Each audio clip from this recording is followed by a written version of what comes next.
All right, we're live. Happy Friday, everybody. We have a very special guest for you here today. We got AJ Cohen in here, owner of Up and Running Physical Therapy, specializes with runners. Who would have guessed?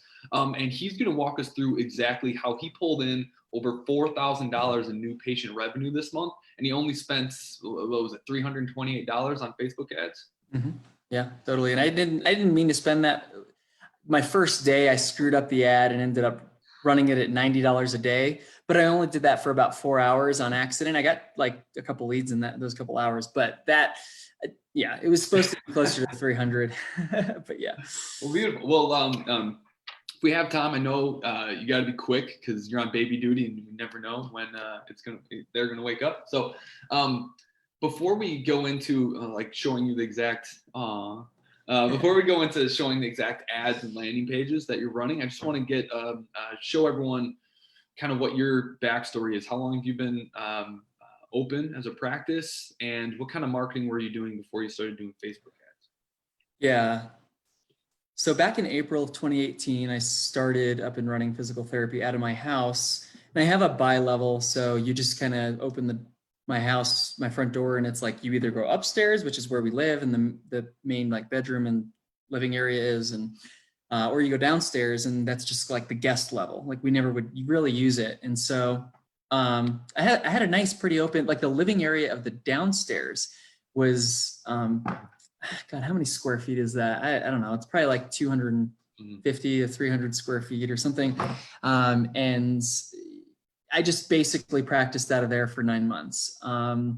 Didn't make a ton of money that first year. That in 2018, that's 8 months or so that I was of that year. I didn't make a whole ton of money, but most of my marketing was basically just Facebook, word of mouth. Tried some Facebook ads way back in the day, but didn't really know what I was doing. I think my first ad was like I have some really cool drone footage of like me running on this like cliff basically, like, and you just see the silhouette with the sunrise behind it. Oh, yeah. I think I just ran that, and it was just like some words popping up and stuff. And I don't really know how well it did, but it helped with brand awareness, I think. Mm-hmm. But if anything, and that's, I think the ads I have been running have just over the last 2 years have basically just probably helped with brand awareness, if anything, but not a crazy ton of people opting in for things. But anyway, so I ended up moving my practice into a new rock climbing gym that opened up in town. So I have 240 square feet, and then a door that's like straight into the weight room that I have full access with all of my clients. And I'm a running guy, running first for sure, but like I've been a big climber as well. But the climbing scene is they are so hard to get in the door. And, the term dirtbag kind of comes from the climbing community anyway. And I'm a climber, so I could say it, but like they're living out of their cars. They're working like 6 months out of the year so they can live out of their van, traveling, climbing the rest of the year. And like, they're just a really hard bunch of people to sell. And I thought that if I like just put myself in front of them, it would help with that niche. And it really I definitely work with some climbers, but it has not been as lucrative as I had thought. And that's probably one of the bigger limiting factors to my business is I've been trying to get in a bigger like health club in town ever since. And then COVID happened. So that's been a fail. But anyway, so it doesn't matter though, because it's a great space for, but I basically bring that gym more business than they bring me, it seems like. So like I said, not super lucrative, but anyway, basically do as many workshops as I can. I'll do a big workshop once every quarter. I wish I was doing a big workshop once every month. And this is all pre-COVID, obviously, because you can't really do big in-person workshops anymore. But I was doing a lot of those at gyms that would host me. Some would request to host me, and a lot I had to like beg to host me. It's really, gyms are so weird like that. You'd think that they would love a chance to get somebody in for free to talk about whatever, but running especially. But I've always been pretty big in the running community in terms of involvement. So I've just had a lot of people who are like, I know AJ, and AJ has his own PT practice now, so like I'm gonna go see AJ, or I see AJ every week at the group runs, and now my ankle hurts, and so yeah, so that's pretty much how I've gotten most of my business in the past. And I think that's why you had so much success with this so early on, because you really understand who it is that you're serving, and that's the absolute key. I mean, we just did an episode yesterday that's talking all about the call outs and the relatability statements that you nailed. And it's just so freaking important. And it definitely helps if you are your own avatar, essentially. So if you can you show us the ads that you're currently running, and maybe go talk us through some of the adjustments or tweaks that you had to make early on to get these to be working the way that they are? Let me give you. Totally. Yeah, give me permission to share, and I'll show you. There you go. So everyone, if you're on here live, comment team live. If you're catching the replay, comment team replay. AJ is showing us how he made over $4,000 this month on about $300 worth of ad spend. So make sure to thank AJ for sharing exactly how he's doing this. Can you see my screen? I sure can. This is good. Okay. So I ended up testing 3 photos, and it's actually somebody in your challenge group is obviously wanting to work with runners, and they posted some photos for sure. And I saw Max's comment was like, oh, these are great, but they're kind of stock photo-y. And I noticed right off the start too, I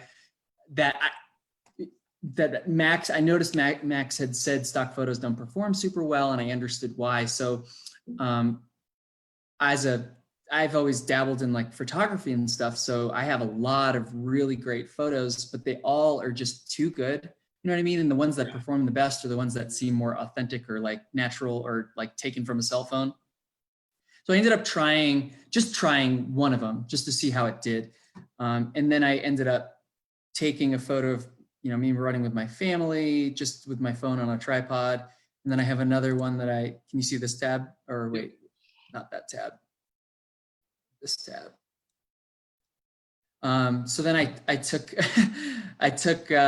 just kind of like posed for a photo looking a little like a frustrated, injured runner, just with my cell phone. And then my dog, because you guys were and I made sure my dog was in both photos because dogs sell. The pets help. Oh, I just accidentally, because it was in the way, I accidentally X'd out of that. Knowing that Zoom just throws those little icons all over your screen, isn't it? I know. It's like I want it to minimize so I can. Right.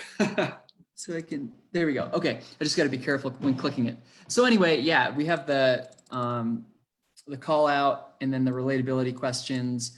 I've tried a couple, and yeah, the best ones so far are you resting a running injury? Not quite sure when it's time to test it out. Failed or didn't work right away? Yeah. What was the problem there? I don't know. And I haven't done enough split testing with a lot of these yet, but I can't remember which ones didn't work. That's I was surprised that the resting a running injury one, why is this not clicking? Oh, what am I using here? Is stretching and foam rolling not quite getting the job done? And then which one is this one? Yeah, so it was actually cool because the top, so when I was running started with running like 9 ads or whatever, split testing all these things. And then it ended up being that one ad in each relatability question ended up performing the best. Mm-hmm. And so I still have at least one ad running of every relatability question that I've tried so far, because those have been, and I'm still trying to figure out which one is going to be doing the best. But if they're both doing really well, why turn them off, right? Yeah, there's 3 right now. So there's the foam rolling and stretching one, are you unable to connect with your running buddies due to injury? I actually think this one was doing the best. I can't remember though. Nice. And then somebody else in your group reached out to me, and we were talking about running specific relatability questions, and he said that he's had success using one that targets like the stress relieving component of running. Like, are you like, do you have increased stress because you're unable to run right now due to injury or something? Nice. And so that's probably going to be the next one that I try. That's so good because as we talked about yesterday about relatability statements and making sure you can connect with your people, it's not about like the first layer of problems. It's not about the pain. It's about like the emotional secondary and third level of problems that come out of it. Like not like that. If running's your stress relief and you can't run, like life definitely gets a little bit harder. So yeah, you nailed these. These are great. Yeah. Okay, so what does once someone clicks this, can you show us the landing page that's actually converting these people? Yeah, so I have like a 17-inch screen, so the resolution there, this little running gal, she'll be in the center if it's like a normal size screen. But on the phone, you may not see that. But yeah, I was going to use ClickFunnels, but then I was able to customize this page. It took a lot of finagling and research to be able to like make this look the way I wanted it to look, but it ended up looking about the same. So yeah, it looks really, really good. What did you build this in? Is it just Squarespace. It's Squarespace. Nice. Yeah, it really doesn't matter what you use for your landing pages as long as you don't overload it with too much information. Yeah, you knocked this out of the park, man. This looks really, really good. Yeah, and then What information are you collecting on the sign up form? just Nice. name, email, and phone number. Phone number. Beautiful. Okay, and then thank you page. Nice. So giving them the voucher right away. Have you how was so you have the thank you offer, which is something that we teach in the program to incentivize people to call and contact you and get an extra $10 off. Can you just has anyone taken you up on that yet? Pretty much almost everybody for sure. So here's the thing though, is most people use the Calendly self-scheduling calendar. Like most people will go here and book through that. But I don't really get. I got one person today who texted me with using this. Mm-hmm. And that if they open this in mobile, it'll just go straight to their messaging app, Nice. ready to text me. So that was a cool little feature that you guys showed. And same with the calling. Yeah. But most people will schedule on this. And if they don't schedule on, and here's the thing too, is like I use Square scheduling. So this is Calendly, and what sucks is they don't like communicate with each other. So whenever somebody self-schedules, it's totally fine. But if I schedule them, then I have to clear that space in Calendly. Otherwise they'll double book. But yeah, it's been fine. It's been good. Nice. And so most people are scheduling with you. What does the follow-up look like on your end? Yeah, so if they self-schedule with the calendar, they still get the automated text message from ClickSend right now, because I haven't quite transferred everything over to your Go High level yet. But they'll get that automated text message, and a lot of time they'll still reply to it, and they'll say like, oh, I self-scheduled, but like we can chat whenever or whatever. And either way, I'll try to get on the phone with them as quickly as possible and just say, hey, I saw that you've opted in. This is awesome. It's exciting. I'm going to confirm you in my clinic's calendar for that time. So do you have any questions? And then I do like to get on the phone with them, even if they are already scheduled, because it's just, I'm inside of a gym that's kind of weirdly located. So I just talk them through how that works with filling out the gym waiver and stuff. But yeah, that's pretty much it. And then they show up. So it looks pretty dang simple. Can for anyone who's maybe not that tech savvy, can you just say what your experience has been based on how familiar you were with Facebook ads before you implemented all this stuff? Well, plugging everything into the Facebook ad and running the Facebook ad was the easiest. Well, was one of the easier kind of techie tasks in the whole process. Sometimes the Zapier connections with things, and like depending on what you're using and making sure Zapier is able to like capture the information on a form, and then like the whole automated text messaging with the ClickSend stuff. I had run into a couple of weird issues that all were pretty much ended up being resolved, but there were just some like the only tech issue, and I can't wait to get started. I just haven't had the time, and I was hoping to do it today and tomorrow to get started on the Go High Level stuff. But the click send is weird because like I signed up for this techiest trouble I had was I signed up for a number, and even though I signed up for a number, it doesn't use that number. It uses some other number, and then you can't respond to the text messages and without using another different number. And then I end up wanting to text them with just my business phone, so they're getting a different text message number. So I usually have to say, I apologize for texting from a different number, but let's converse using this one instead. So usually I just call them anyway. But other than that, the Facebook ads process, like you guys walked us through all of this, and a lot of it is really just plug and play. So it's really not bad. Nice. So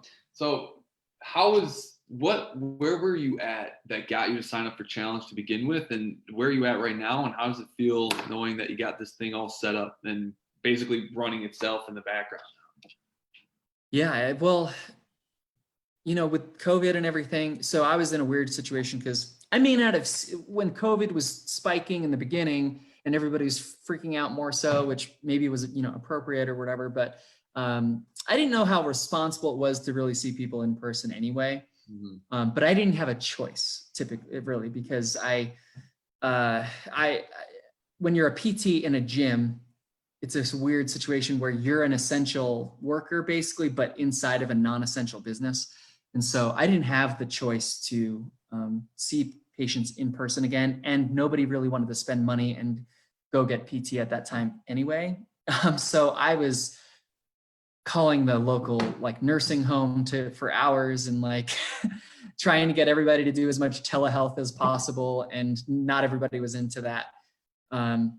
But so I basically took a huge hit with my business, and then when everything started opening up again, I needed to I still wasn't getting many inquiries at all. I had gotten maybe 3 to 5 forms filled out on my website from March through May or something like that. So barely any freaking leads at all.